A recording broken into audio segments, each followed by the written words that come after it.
And I just want to thank you all for coming out to hear our speaker and executive in residence, Sean Stackley. So just to give an introduction, Stackley's 4 decades of public service includes design, construction, maintenance, and modernization of all Navy surface combatant ship programs. Selected assignments include the Senate Armed Services Committee, Assistant Secretary of the Navy in Research, Development, and Acquisition, and Acting Secretary of the Navy. He also led the congressionally directed reorganization of the Defense Acquisition Organization. In September of this year, 2018, he became the Corporate Senior Vice President and President of the Communications and Networked Systems of L3 Technologies. So please join me in welcoming Mr. Stackley. Thank you, Thank you. Okay, good morning. I am going to go ahead and power through some charts. I want to talk about a handful of things. I'm going to go back a little bit in time and discuss my background. I'll walk you through my career briefly. I do want to talk about the Navy, United States Navy. I have spent 40 years with the Navy, and regardless of whether or not you intend to make your own career in the Navy, and hopefully there's at least one of you out there that is, or that I can maybe entice, there's a lot of lessons that I gained through my time in the Navy that I think you'll find applicable. And then I'm going to talk a little bit about change and close out with some thoughts. Now, in all of this, I want you all to be thinking about what zinging question you're going to ask me, okay, that rocks me back on my heels and challenges me. Okay, I want to save time at the end just for some Q&A and some dialogue. Let me start by saying, and I had breakfast this morning earlier with a group, a very enjoyable group. I stood up before them, and the first thing I highlighted was Red Sox 8, Astros 6.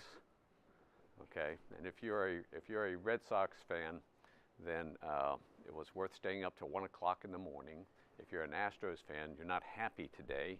So I'm in a very good mood, and I understand that you all just knocked off Christopher Newport in volleyball, and so you all should be in a good mood. So we have the makings of a good event here this morning. A little bit about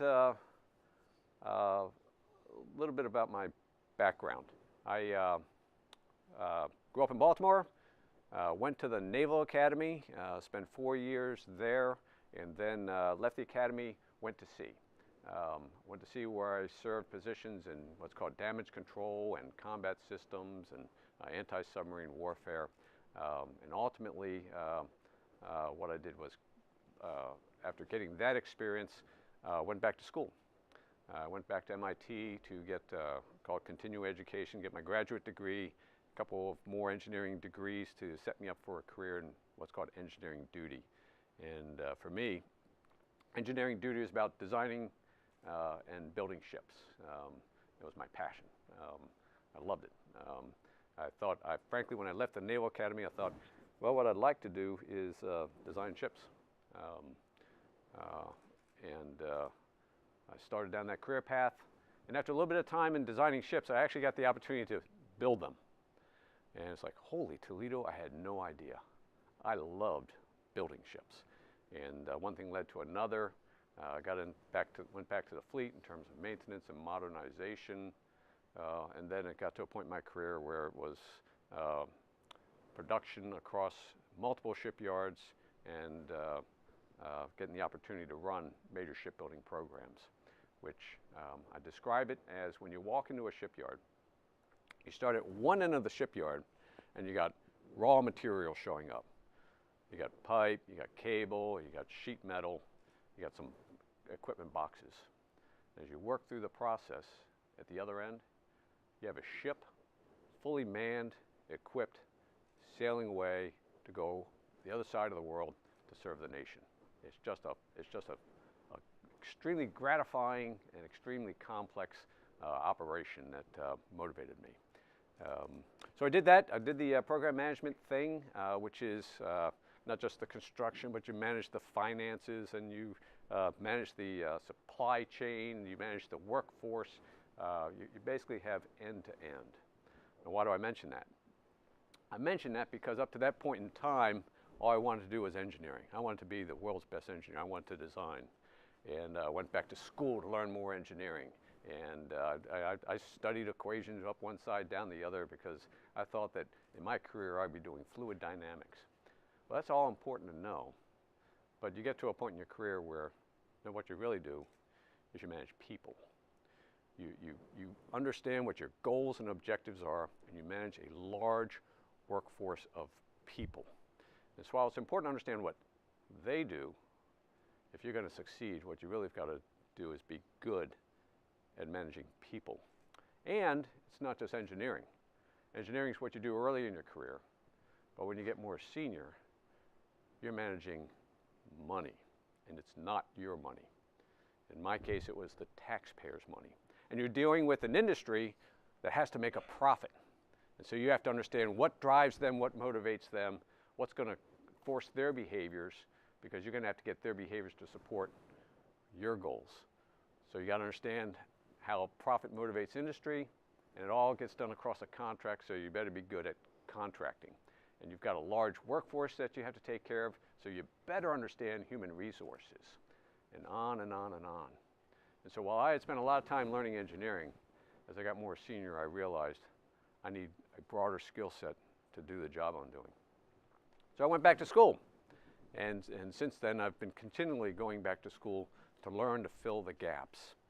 And I will tell you that in my current job, I'm still going back to school. One day a month, I go to a business school where I sit down and learn alongside folks like you some of the basics of business that are critical to me doing my job today. So you never, never stop learning.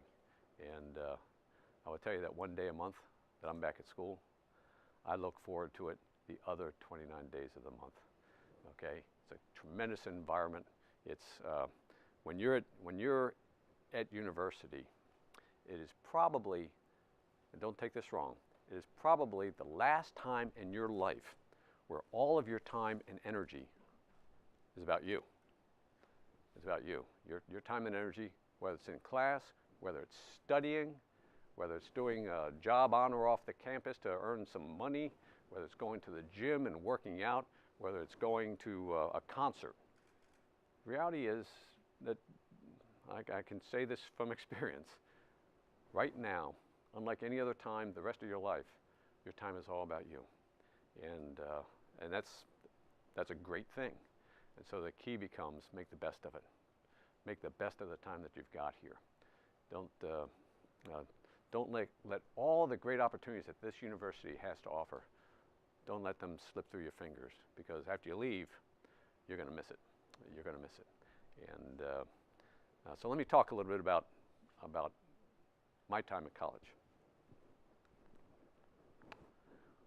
That's 40 years ago this month. In fact, that's about 40 years ago this coming weekend at a football game at the Naval Academy. That's my year group. Let's see, how do we do this? How's my clicker work? How's my pointer work? That's my year group. And so, generally smiling at the football game, the gentleman with his tongue hanging out of the side of his mouth, he became an aviator. That would be what you call a standard Navy pilot. A little bit wild, a little bit loose.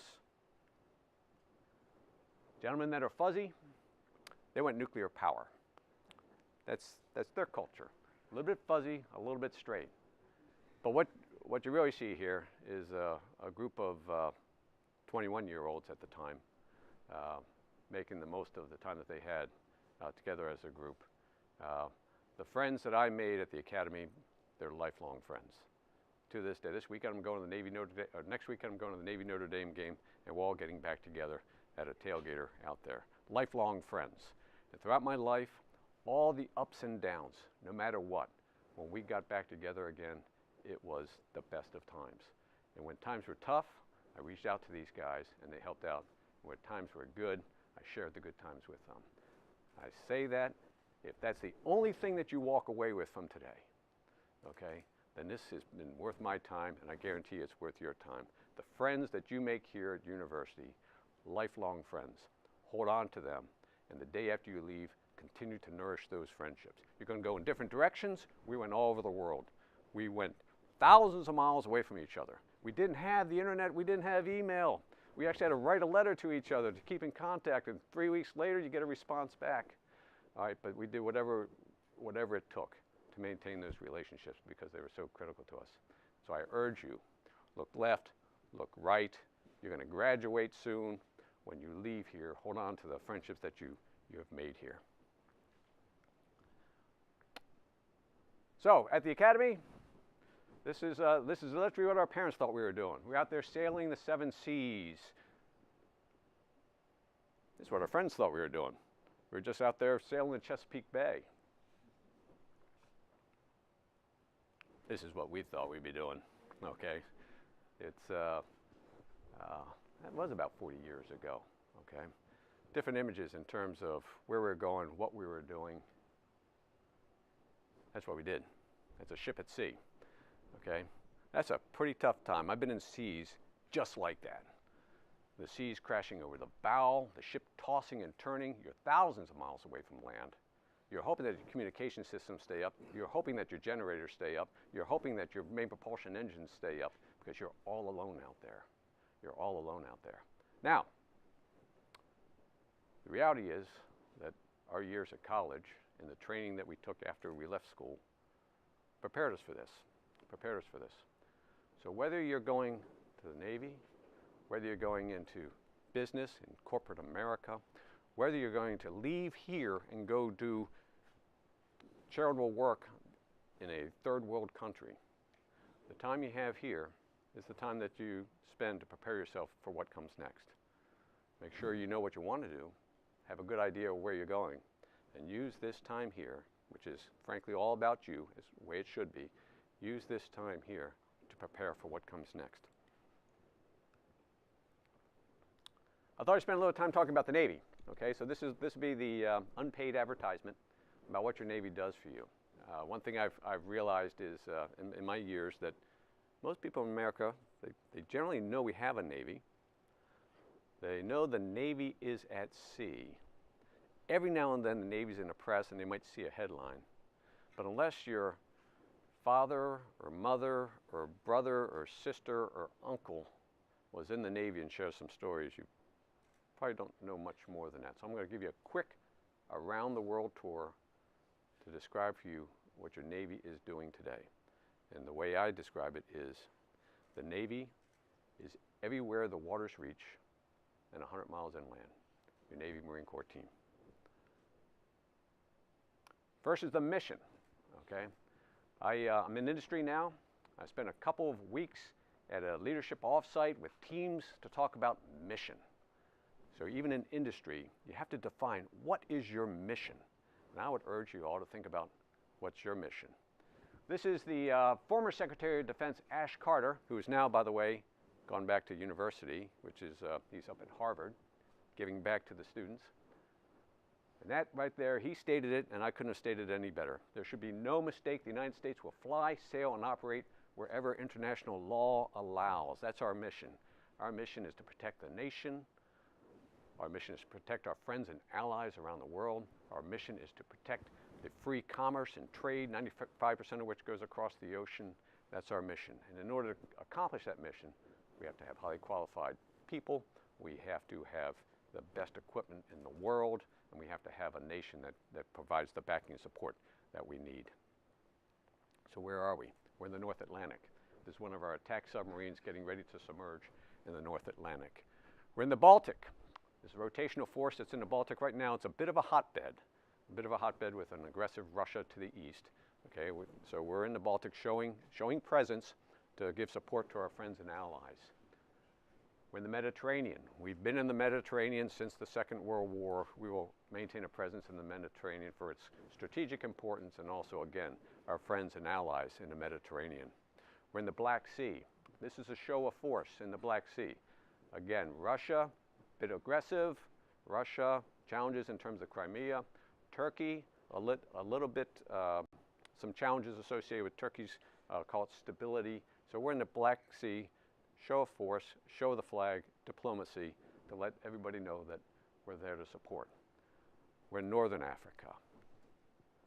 We're in the Arabian Gulf. We're in the Gulf of Aden. We're in the Persian Gulf. All strategic waterways, all choke points, all critical to the economy of the world. Now, we did not choose to be the world's police force, but after the Second World War, we were the superpower. We were the Western nation. We were basically the responsibility for maintaining security and stabilizing economies around the world fell on our shoulders. We're off the east coast of Africa.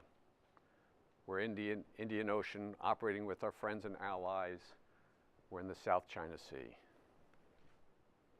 in Okinawa. Okinawa, where today we've got 10,000 Marines stationed, forward deployed, stationed in Okinawa, ready to respond to whatever occurs in the Pacific, first to respond. And we're operating with Japan, Sea of Japan, Japanese fleet. Korea, and back closer to home, Hawaii, where obviously our major base in the Pacific is located. Training, training, training. And the Americas, South America. Again, working with our friends and allies. Not just training and exercise, but also responding. This is Operation Tomodachi, which was the humanitarian assistance disaster relief operation in Japan's time of need after the earthquake that led to the tsunami, that led to the nuclear disaster. They were out of power, they were out of food, they were out of water, they were in great need. And our Navy was there. Our Navy and Marine Corps team was there and immediately started the flow of goods, materials, medical supplies, medical support to the population in the area. That's operations like Tomodachi occur 2 to 3 times a year around the world.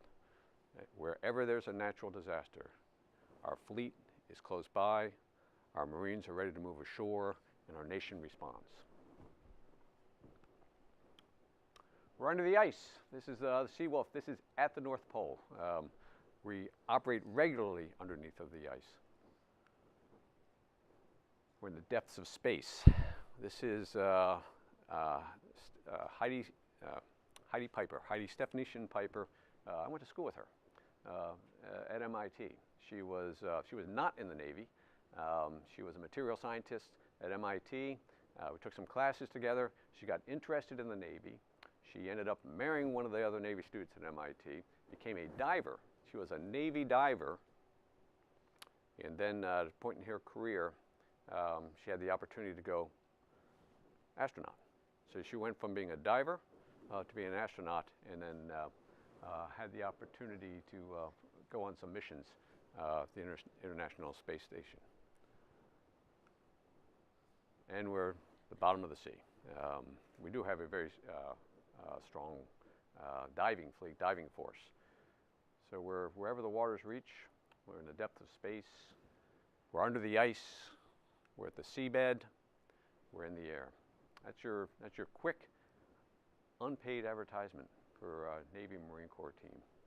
Okay, we're a force of 322,000 sailors, 187,000 Marines, backed by 300,000 civilians. We have 286 ships. We've got 10 air wings. We're a global force. We're there 24/7. We're there to first and foremost provide security, to deter the threat, and should deterrence fail, to respond however the nation needs.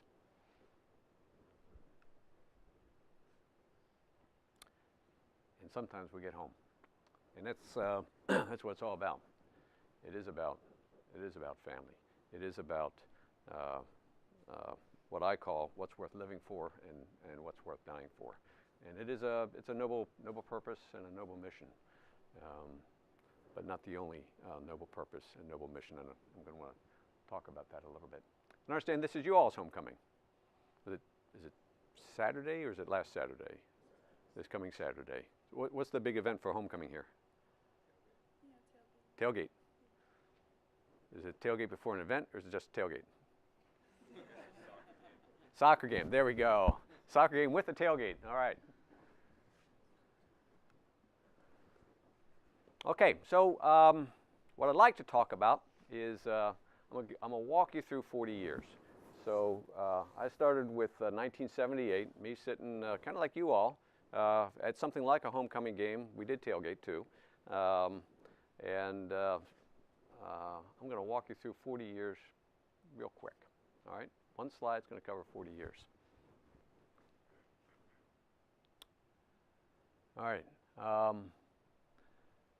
John, is this going to work for me?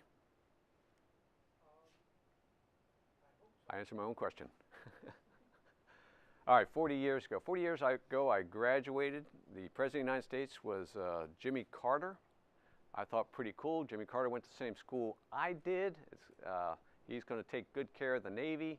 The reality is 40 years ago, we were in a tough economic position. All right, 40 years ago, if I put my money in the bank, it earned 9% interest. Think about that. How much you guys earn in your checking account, your savings account today? 0.6? Yeah, about 1%. So saving account earn 9%. If you put your money in the market, you could earn 17, 18%. All right. If you needed to get a mortgage, you're paying 18, 19%. Think about that. If you wanted a mortgage on a house, you had to pay 18, 19% in terms of an interest rate. It was incredible. It was crazy. And that tough economic situation kind of controlled events back in that time frame. Reagan comes along. Reagan changed the equation on everything. My generation speaks very fondly of Ronald Reagan because of the change that he brought to the world. Now, when I grew up, the number one thing, in fact, the reason I went to the military, the thing that overshadowed everything was the Cold War. It was the Cold War. It was wherever East met West, all right, was freedom versus oppression. The Cold War. It was monolithic United States versus the Soviet Union, wherever East met West. Every nation along that divide between the U.S. and the Soviet Union was in the middle. They could not escape the effects of the Cold War. So I could not imagine in 1979 that the Cold War would ever end. In fact, I grew up in an era where you worried about nuclear threat. Okay, so this was on our mind. This is what controlled our thinking, our philosophy, our government, our policies, our actions. Reagan came up with a different idea. We're going to end the Cold War. We're going to win the Cold War. And so the 80s was appeared very much about how does the United States confront with the Soviet Union in the Cold War and bring an end. He had two strategies. One, he's going to talk to the other side. And two, he's going to wield power. And so despite the tough economic times in the Carter administration, Reagan built up our military and at the same time started talking with his counterpart. And in the course of his administration, we went from tough economy, peak of the Cold War, to the Berlin Wall fell. I described there are a handful of points in time in your life that you will remember forever. For me, it was the day Kennedy was shot. It was this day. You guys know what this is down in the lower left-hand corner? That's the Challenger. I remember exactly where I was. I was at university. I was sitting at my desk with my two other folks that shared our cubicle, studying. And one of the guys turned over and said, "Oh my God, the Challenger just fell from the sky." Unbelievable, unimaginable. We had taken so much for granted in terms of space travel, that it was totally unimaginable that there would be a disaster like this. Challenger fell, and just 2 years later, 3 years later, the Berlin Wall falls. Huge tectonic shifts in terms of the world, in terms of things or events around me, in terms of my view on frankly, on life. So all of a sudden, we're the superpower standing. We're it. The United States of America is it. You look across the landscape, there's nobody else that can challenge us economically, militarily, in any way, shape, or form. So what do we do with this promising period of tremendous prosperity? Well, a couple years later, after the wall falls, we have Iraq invading Kuwait. And now we're involved in a war in the Middle East. It was a different war, unlike any other. This was a lightning fast in and out war. There's the Bush administration, and it was, we're going to bring shock and awe, we're going to bring precision guidance munitions, we're going to unleash military capability the world had never seen before. And in a matter of days, we defeat Iraq, they're out of Kuwait, and what do? We leave it. We leave it. Bush, whatever history says about President Bush today, 41, he made an incredibly brave decision, which was, we entered the war because Iraq invaded Kuwait. We're going to leave the war when Iraq is out of Kuwait. We're not going to go after more than what we entered the war for. So now all of a sudden, we go from a world in which we're dealing with a monolith called the Soviet Union around the world, to now we're focused more and more on the Middle East and instability in the Middle East. That's 1991, 1992. Fast forward to 2000. Anybody know what the USS Cole is? USS Cole is a Navy destroyer. I worked on the Cole. In my career, I was the production officer for getting the Cole built down in a shipyard in Mississippi. And the Cole was pulling in for oil to refuel in a port in Yemen. Peace, quiet, no concerns, get the oil, get back underway. Oil barge pulls up, oil barge blows up. Put a hole in the side of the Cole, almost sunk it, 17 sailors died. The ship had to be brought back home on a heavy lift. And trying to figure out, how did this happen? How did we not see this coming? How do we had no intelligence? Who was responsible for this? Well, it's this small, little known organization called Al-Qaeda. That was in 2000. Commanding officer of the Cole, a good friend of mine, Kirk Lippold, is back. When the ship comes back, he is in Langley at the CIA, debriefing the CIA on what happened that day. When all of a sudden, people interrupt, say, we're going to have to do this later, and they leave. So he's, okay, I'll go back to the Pentagon. He drives back to the Pentagon, and all of a sudden, all he sees is emergency vehicles and black smoke billowing from the Pentagon. 9/11. The first strike, he's at CIA debriefing. The day's debriefing, he leaves to go back to work. Second strike, World Trade Center, Pentagon, Shanksville, Pennsylvania. Tectonic shifts. Nobody saw it coming. Nobody planned for it. Changed everybody's life. Everybody's life. So we go to war. Well, we're still there. We are still in that region, policing, protecting. Years later, it has, like the Cold War, earlier in my life, this has dominated our lives, and for you all, it has probably been your entire life, in terms of what you recall, what you remember, what's going on, what your older brothers and sisters went off to deal with, or your friends. It has been a part of your life the way the Cold War was when I was your age. That's 2001, 2002. Got to mention 2004. 86-year drought. Boston Red Sox win the World Series. And I'm sitting at a bar stool in New Orleans on a shipbuilding program with a good friend of mine, cheering just like those Red Sox are. You got to celebrate every chance you get to celebrate. A year later, I'm still down in New Orleans with the Navy. Hurricane Katrina hits. Devastation, just incredible devastation. I needed to get back down there. I had people that were stationed down there. I had the shipbuilding programs. I needed to get back down there. I fly down, rent a car.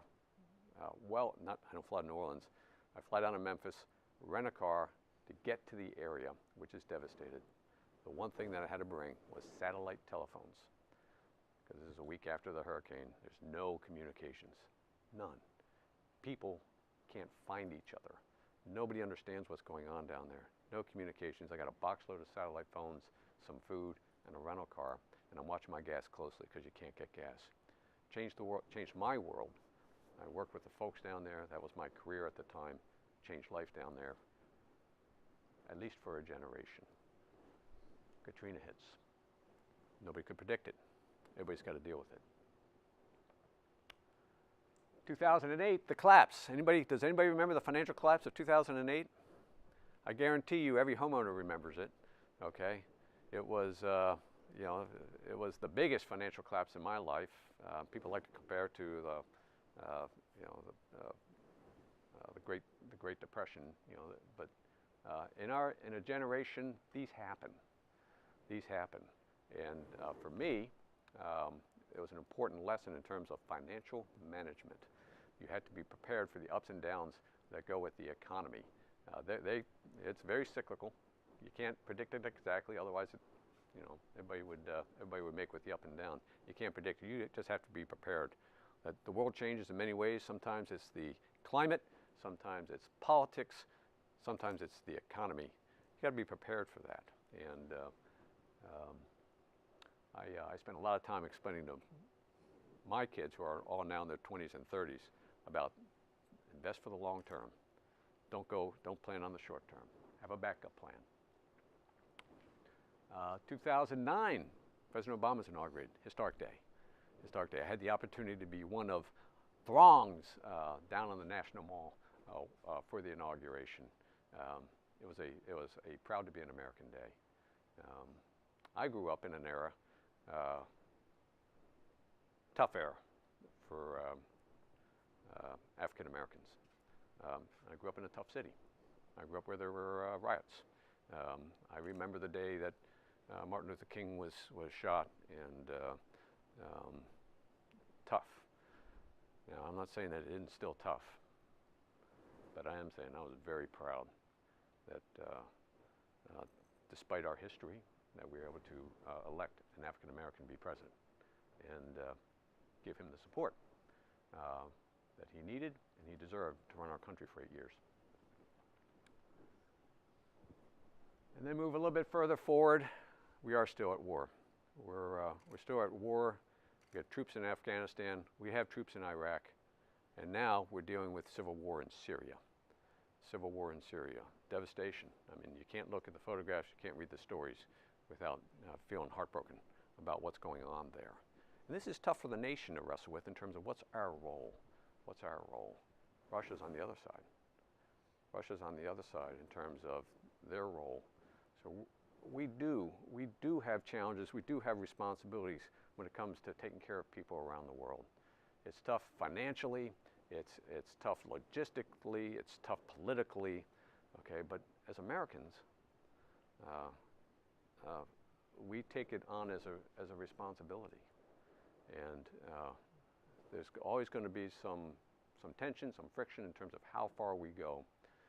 I worry about 25 years from now when people look back at Syria. I worry what will the world judge in terms of the position and the role the United States played. I look at what's going on today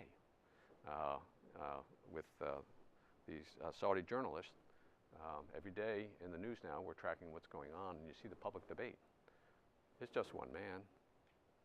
Well, it's more than just one man, okay? And I don't want to get into a political discussion here, but it's more than just one man that's at debate. It's all of us. The debate is about who are we? What do we believe in? What do we stand for? And that's an important debate to have. And it will not end. It will not end when the final issue of that one individual is resolved. It will not end. We have to continue to wrestle with that. Who are we? What do we stand for? And how will we demonstrate our values as a nation? Korea. Korea was a hotbed. Korea has been a hotbed my entire life. It's one of those areas of instability in the world. And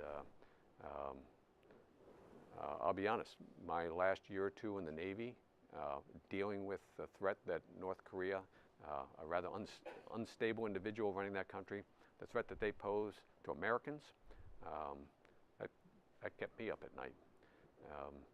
You know, we do a lot, we talk a lot about China for all the right reasons. I worry more about North Korea. What happens when a country, an unstable country with an unstable leader, gets nuclear weapons and the ability to launch those? So rightfully, the nation spent a lot of time trying to defuse that situation. And now what we have to do is figure out how to keep it defused. And then lower right-hand corner, Elon Musk. A lot of talk about going to Mars right now. That's pretty exciting, okay? I grew up, it was, we're going to put a man on the moon, okay? That was pretty exciting. And now the talk is about Mars. It's hard to imagine, okay, humans going to Mars. But I have a good friend of mine that Dr. Burroughs knows that when he retired from the Navy a year ago, no, I take it back, he retired in April. He got offered a job by Jeff Bezos. And his job is the Chief Operating Officer for Blue Origin. His job is to build the system that put a man to Mars. What a cool job. What a fascinating job. Before that, in the Navy, his responsibility was missiles. Okay? He was responsible for our ballistic missile fleet. And so he is probably the best missileer in the country. And Bezos picked him because he wants the best missileer in the country to provide the leadership, discipline, focus, vision to what Bezos has gathered, which is hundreds of extraordinarily talented engineers who have never come close to doing what they're trying to do today. So it's a great matchup between somebody who's got tremendous experience and a large group of talented individuals that are going to learn from what he has to offer to tackle what's an extraordinary challenge in your lifetime. In your lifetime. So someday, 40 years from now, you might be flashing up a picture of the progress that man has made in terms of not necessarily going to Mars, okay, but re-exploring space and all it has to offer. So that's 40 years. The future ain't what it used to be. What's the point?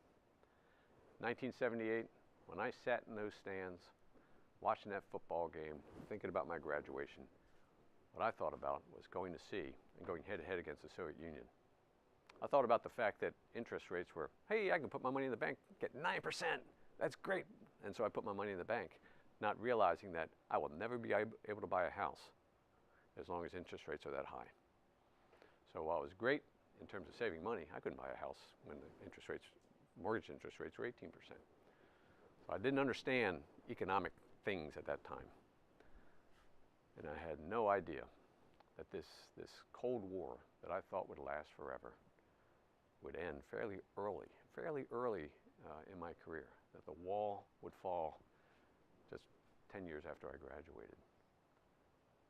Nor did I have any idea that an organization like Al-Qaeda could do so much harm to the American people for reasons that we struggle to understand. We struggle to understand.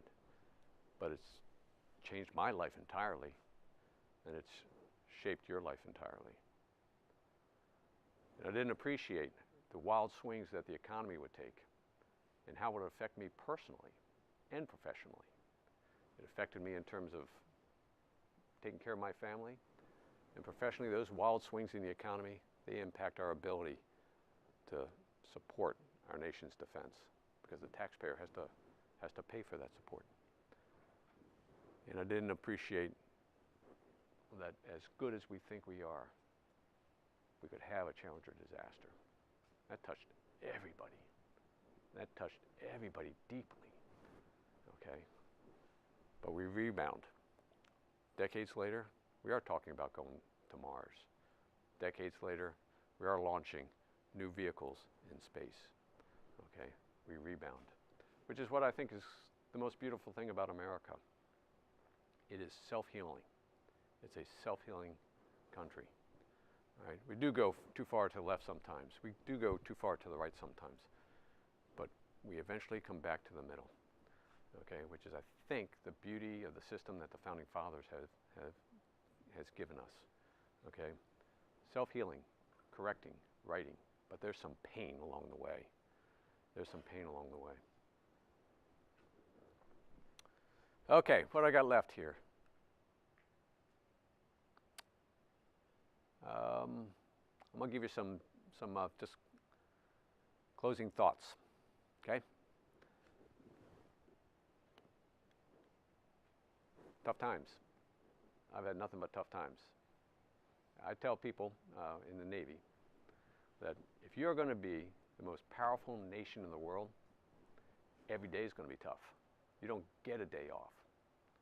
If you're going to be the world champion Boston Red Sox in 2004, every day is going to be tough. You don't get a day off, okay? If you want to be the best at what you do, expect every day to be a challenge. All right, look forward to it, okay? Every day will be a challenge. Look forward to it. There are going to be tough times. You're going to take some hits. You're going to be knocked off your feet. Dust yourself off. Get back up, all right? So show up every day, okay? 90% of winning is just showing up. Show up every day and make a difference every day. Don't let a day go to waste.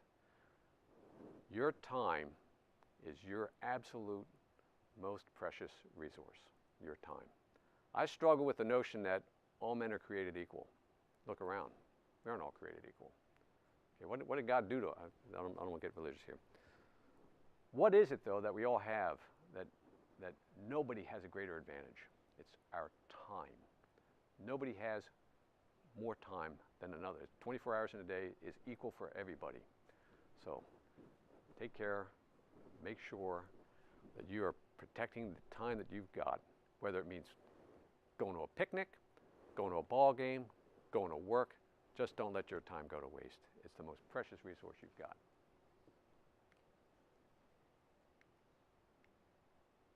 Okay. You want to click it?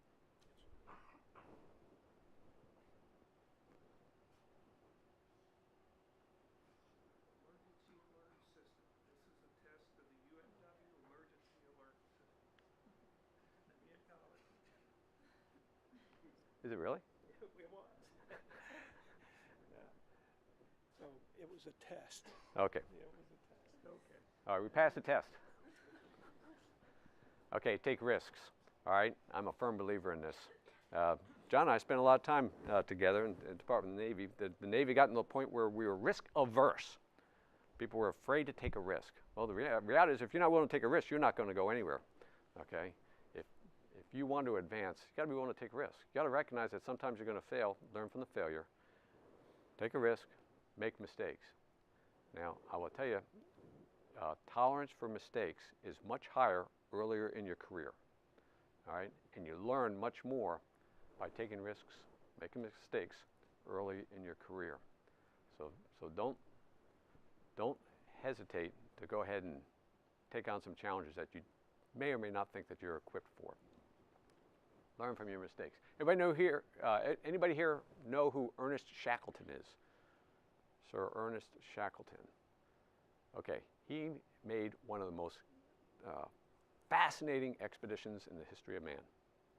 He was going to go ahead and go to the South Pole. This is during World War I. And he picked a crew, an expedition. They sailed, and they were going to cross the Antarctic. And they ran into some extraordinary challenges.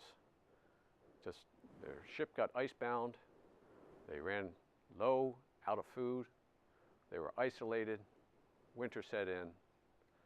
So he and his crew basically split up, spent a couple months battling the elements in the Antarctic to get back to some place where they could be picked up and returned to civilization.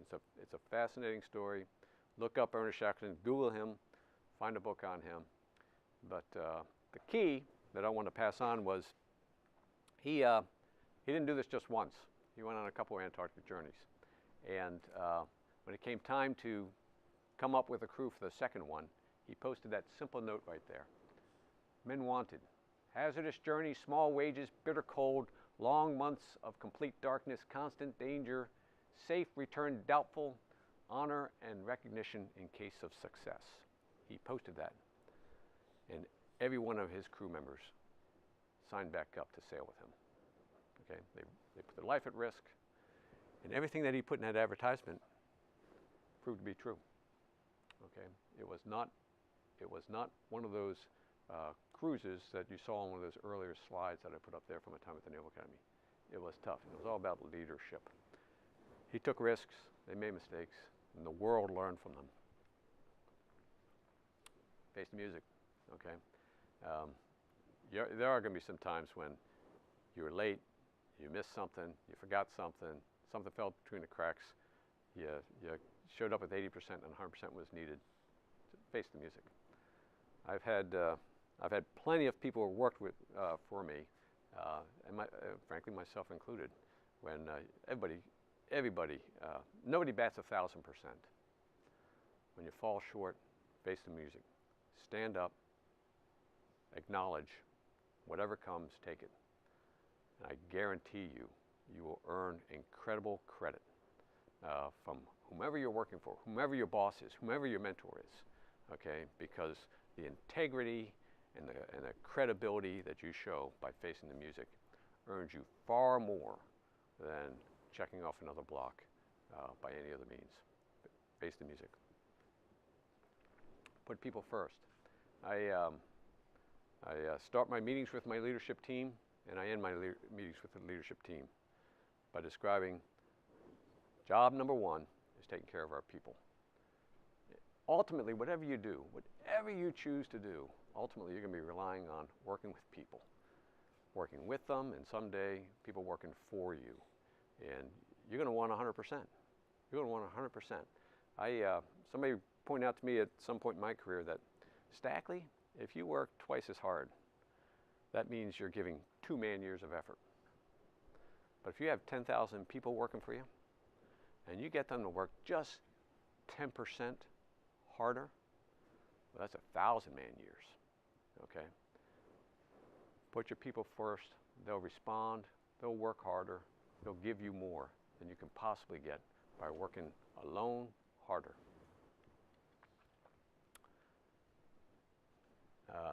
This might not mean anything to your generation, okay? I'll be honest, I worry that as I see social norms and things of this nature where people are sending texts and emails to another coworker that's 50 feet away, that's okay much of the time, but ultimately you got to deal with people face to face. My greatest accomplishments are dealing with people across a table or side by side, not by email or text.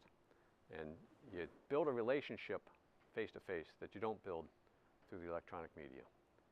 And I will guarantee you that you get to a stage in your career that ultimately it's not just taking care of your people, it's relationships.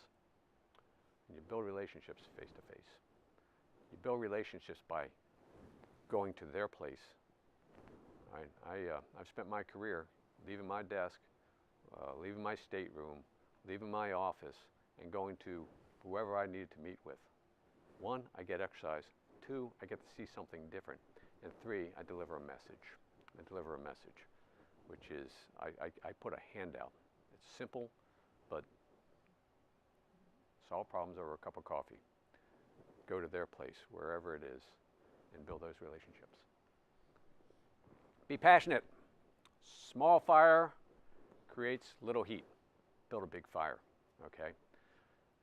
You're going to have to get people to move. You're going to have to get people to do something that they weren't inclined to do otherwise. If you're passionate about it, they actually pick up some of that passion that you've got, and they're more inclined to move in the direction that you want them to go in. And if you're not passionate, then you got to ask yourself, what am I doing? Okay? If you're not passionate about what you choose to do, take time out to ask yourself, what exactly am I doing? Am I just going through the motions? Because that's got an unhappy ending. Okay? So be passionate, because you'll be better at what you're doing. More people will join in the effort. And it's also an indicator to yourself of whether or not you love what you're doing. I urge you that we don't get all the choices, but to the best that you can, love what you're doing. And know your stuff. One point in my career, all the program managers in the Navy worked for me. And I counseled every one of them. When you walk into a room, be the smartest person in the room at what you're responsible for. If you're the program manager for a missile system and you walk in a room with 50 executives in there, 1, you should be the smartest person in the room. And 2, when you are, the confidence that you've got, knowing that nobody knows your stuff better than you do, just makes you succeed. Know your stuff. Whatever you choose to do, you want to be the best. You don't want to be second best. You want to be the best. Know your stuff. Better laugh at the world. There are tough times, okay? And you're not going to bat 1,000. And there are going to be mistakes made, all right? But you got to love life, all right? And you got to find the opportunity, find the reason to just laugh at the world. And quite often, it comes back to those friends right here. I do things that my friends from high school have no idea what I'm doing. No idea. But when I'm having a bad day and I'm driving home and I give them a call on the phone, we laugh, okay? We laugh about what we did in high school or what we did in college, or we laugh about the screw up that I made that day, all right? I feel better. I wake up the next day feeling better. My passion is restored, all right? You can't let the weight of the world weigh you down, all right? You want to be the best at what you choose to do. You know your stuff. You want to be passionate. But there are going to be times when you're knocked off your feet. Dust yourself off. Laugh at the world. All right, I'm almost done here. Okay, hang in. Be a mountain of integrity. I tell folks, hey, when you're communicating, you got to be accurate. You got to be thorough. You got to be on time. You got to be concise. Okay, don't give somebody a 50-page answer when they want a 1-page answer. Don't give somebody the answer a day after the answer was due because you didn't give them anything. Don't give them half an answer, okay, because half an answer is the wrong answer. But no matter what, be accurate. It's a measure of your integrity. Integrity is kind of like a match, okay? You hold on to it, okay, and it will be there. You light it. You don't get to light it again. You have a bust in your integrity. You will lose the trust and confidence of the people that work with you, the people that you work for, the people that work for you. No matter what. There are going to be pressures left, right, and center. The pressures might come from your boss. The pressure might come from a family situation. There are going to be pressures every which way from Sunday that are going to challenge your determination of what the right thing to do is. Don't give in to those pressures. You can't get it back. Be a mountain of integrity, okay? You carry it in with you to the job. Make sure you carry it with you when you leave the job. I tell you something, I wrote this quote down. By the way, I have a black book. I write things down. I write quotes down all the time because there are a lot of dark days. There are a lot of challenges that come and things of this nature. I've been in meetings with the Secretary of Defense with the Undersecretary of Defense when the room is shaking. And everybody else is like laser focused, they're waiting to, and I go to my book and I flip back to pages where I got some quotes written down and I just reflect, because you write down something that touches you, then I draw back on that over and over and over again to remind me why this is worth living through, going through to get to the other side. This is one of them. We must believe we are gifted for something, and this thing must be attained. Okay, when I was a program manager, getting pummeled, just getting pummeled, I fell back on this quote over and over again, because I knew that ultimately that ship had to be built. No matter how hard, no matter what it took, that had to be attained, that thing. So write down some quotes as you go. You see a good quote, write it down.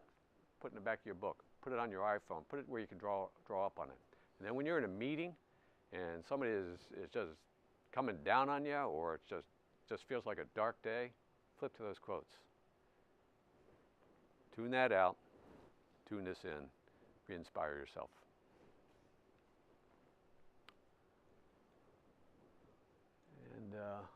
And I use this one with the guys at the Naval Academy because it is so true.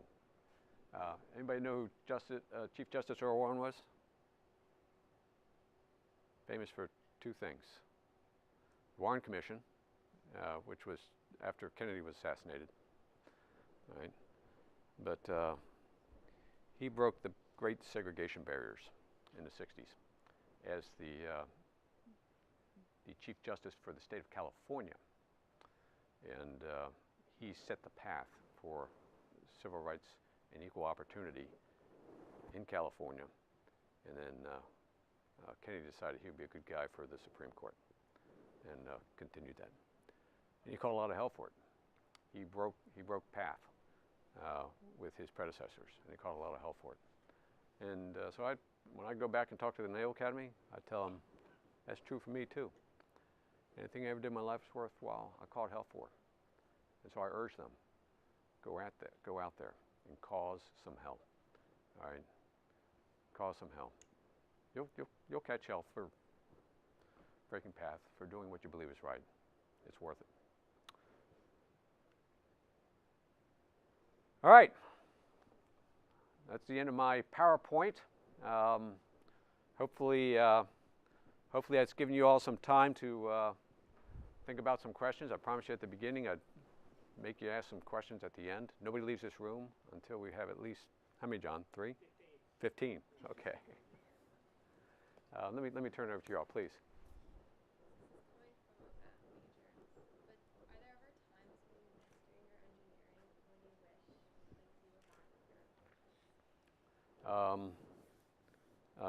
The answer is absolutely.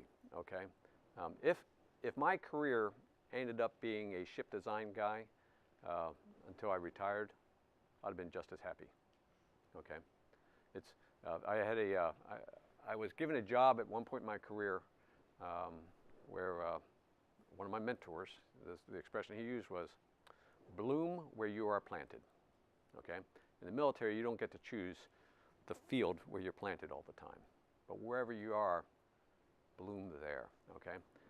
So I had thought that I was going to stay in the design path. I found something else that I loved even more, and then one thing led to another. But I would have been entirely content doing design, because I love to do design. I love solving tough problems. I describe when I went to grad school, people ask, what did you learn in grad school? I think I learned just a couple things, but they were pretty important. The first thing I learned in grad school, in engineering and undergrad, every problem you're given has an answer, and the answer is written in the back of the book. What a beautiful thing, right? In real life, most of the tough problems don't have an answer.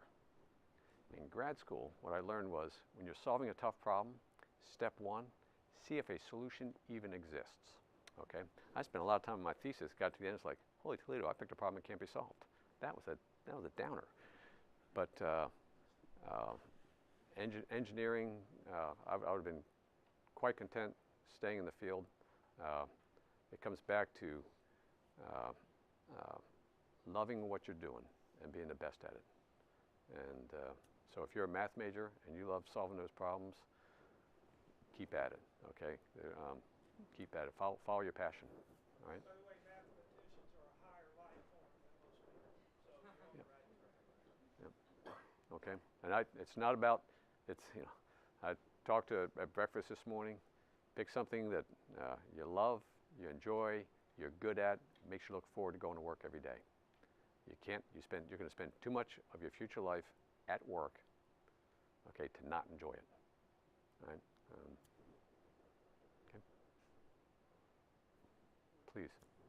Yes. How did you get to like advance in your positions and then like move on from position to position to position? No, that's a good question. The reality is, throughout my career, I did a very poor job of career planning. All right, and when I was at the academy, you have this thing called service selection to decide what service you're going to go in, and so you actually spend time with each of the services. You fly, you crawl on the ground with the Marines. You do it. I couldn't decide what I wanted to do, and I ultimately decided, well, I'll go to sea for a while and I'll go back to engineering because I think that's what I was made for. But I don't know, and so when I went to sea, I loved it. I loved it. I loved working with the sailors. I loved being just out there thousands of miles away, dealing with the elements. I just loved it. So I was just doubting my choice to go back to be an engineer. But one thing, you know, my course was set, and then I wanted to do design. And so my first job was design. I loved it. I loved it. And then all of a sudden I got introduced to production. Holy Toledo, this is even better. Okay, I didn't plan on it. The reason I went from my design job, I went to Canada to do my design work. Did not plan on it, and I fought it. I'm at MIT. I get told your next set of orders is go to Canada. Canada? That'll kill me career-wise. All right, I don't want to go. Nope. Sorry, you're the only one qualified. They had very limited qualification, you know, very limited thing, so I went to Canada. Oh my God, what a wonderful tour. It was phenomenal. It was 2 years of work hard, play hard. I'm a fan of Canadian hockey. I'm a fan of everything Canada now because I got to love the people, but more importantly, coming right out of grad school, Canada has a very small engineering organization, so I got to do everything. If I at the same time went down to the U.S. equivalent, I'd been one of thousands, and I would have been pigeonholed and learned a little bit. I got to learn everything. It was not planned, didn't want to do it, did it. It's like, this is phenomenal. Then I went down to Bath, Maine, okay, because I wanted to get back into ships, U.S. ships. I go to Bath, Maine, where there's a shipyard, and I wanted to do design. They gave me a design job, just like I had in Canada. This is great, I get to do design. Well, the guy who was in charge of production got called away because U.S. Navy frigate Stark had been struck by a missile and needed to be rebuilt. He was in charge of rebuilding. I got put in charge of building the new class of ships. Oh my God, I died and went to heaven. It was phenomenal. I'm back on the deck plates. I'm not talking to sailors as much now, but I'm talking to welders, ship fitters, pipe fitters. I loved it. I didn't want to leave. And then I got told, you got to go back to the fleet. What? Okay, but for what? To do maintenance. Maintenance? I build ships. I don't want to do maintenance. Nope, you got to go. Okay, I'll go back to the fleet. My wife says, I don't want to go to Norfolk. Well, you're coming with me. We're going to Norfolk. I go to do maintenance. I didn't want to do maintenance. I wanted to build ships. Well, it was a tremendous experience. And most importantly, I got to meet great people. I got to meet great people. Each step along the way, I met new mentors, I made new friends, and new shipmates that the rest of my career got to continue to work with. And then I went to DC, which I don't wish on anybody, but it is the head of our government, it's the head of our military, and I got into program management. And I thought, well, I've only done destroyers all my career. I've sailed destroyers, I've designed them, I've built them, I'm going to be a destroyer program manager. And I got told by a mentor, who's still a very dear friend, no, you're going to go do this ship class over here. And pardon my language. I was like, well, wait a minute, I've never done amphibs. I've only done destroyers. So, yeah, but this one needs your experience. And I told him, well, then I'm going to have to be an asshole. And he said, that's what it's going to take. And so I had 4 and a half brutal years of taking a program that was sinking and turning it around. So instead of being canceled, now we're awarding our 24th ship of the class. It was tough. It was painful. It was hard on my family. I fell back on my quotes continually, day in, day out, and I relied on the people, my team that worked for me, and I relied on the friends and mentors that I'd gained just to keep me alive, keep me going, because it was tough. I did not plan on it. I did not want it, but in the end, it made me a better person. It gave me the ability to contribute. It gave me the ability to make a difference. And then I'm in that job, and out of the blue, I get a call from the Hill. I get a call asking me if I'd want to go to work for John Warner. John Warner was the chairman of the Senate Armed Services Committee. It was the one thing I wanted, because I got to a point in my career, what do you do next in the Navy? And my career told me that, well, the best thing that you could do is go work for the Senate Armed Services Committee to be the lead for the Sea Power Subcommittee. Strange thing. And what do? I get a phone call asking me if I wanted that job.